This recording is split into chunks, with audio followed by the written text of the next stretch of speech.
Bonjour. Aujourd'hui, on va plonger dans un univers un peu particulier, un monde où les sons de tous les jours ne sont pas juste une ambiance, mais une véritable agression. Un monde où le moindre bruit peut provoquer une douleur. On va décortiquer ensemble ce qu'est l'hyperacousie. Voilà, imaginez un peu le bruit d'une feuille de papier qu'on froisse qui devient insupportable, ou une simple conversation qui résonne comme une attaque. Ce n'est pas juste une petite gêne, c'est une réalité complètement différente. Et c'est exactement ce qu'on va explorer. Alors, pour bien poser les choses, il faut comprendre un point essentiel. L'hyperacousie, c'est avant tout neurologique. Ce n'est pas que l'oreille est meilleure ou qu'elle entend plus de choses. Non, le problème se situe bien plus haut, dans la façon dont le cerveau traite l'information sonore. Et c'est là que tout se joue en fait.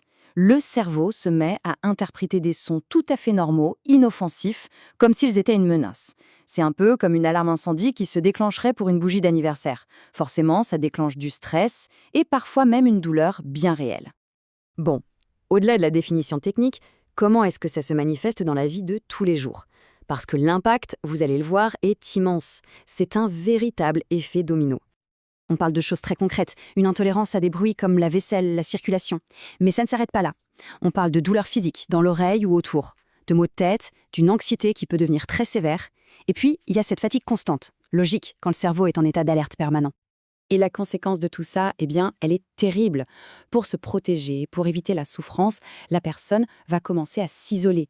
Faire les courses, aller à un repas de famille, tout ça devient une épreuve. Le monde se transforme en une carte de zone à éviter, et ça, bien sûr, ça mène tout droit à l'isolement. Attention, c'est important de ne pas tout mélanger. L'hyperacousie, c'est vraiment lié à l'intensité, au volume du son.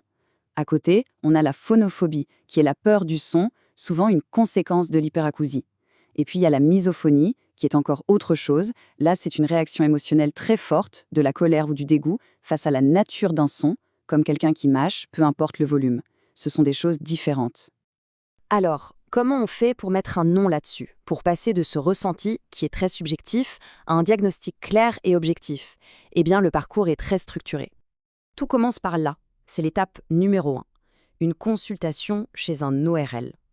Son rôle, ça va être de vérifier toute la sphère auditive pour s'assurer qu'il n'y a pas un autre problème sous-jacent et pour confirmer qu'on s'oriente bien vers une hyperacousie. Et ensuite, c'est là qu'on rentre dans le concret, avec l'audioprothésiste. Lui, il ne se base pas que sur le ressenti. Avec des tests bien spécifiques, il va mesurer de façon très précise les seuils. À quel volume un son devient inconfortable? À quel volume il devient douloureux?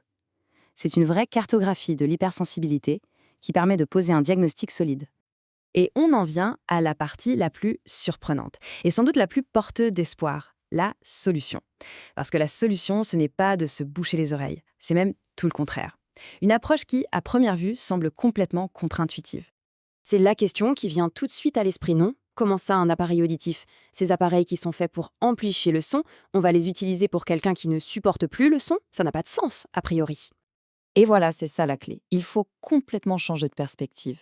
L'appareil, dans ce cas précis, n'est pas là pour amplifier, c'est un outil thérapeutique, un instrument de haute précision qui va servir à contrôler le son pour rééduquer le cerveau. Le principe, en fait, est assez simple. On va utiliser l'appareil pour diffuser en continu un son très doux, très neutre, ce qu'on appelle un bruit blanc. Le but, c'est d'exposer le système auditif en permanence à un son non agressif. Petit à petit, on réhabitue le cerveau, on lui réapprend que l'environnement sonore n'est pas un danger. On recalibre en quelque sorte son seuil de tolérance. Mais attention, ce n'est pas un coup de baguette magique, hein. C'est un vrai parcours. Ça commence par une évaluation très poussée, puis on conçoit une thérapie sur mesure.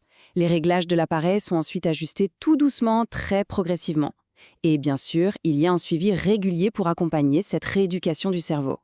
Et ce qui est vraiment formidable, c'est que les premiers résultats peuvent arriver assez vite. Pour beaucoup de gens, au bout d'un mois seulement, on commence déjà à voir une vraie différence.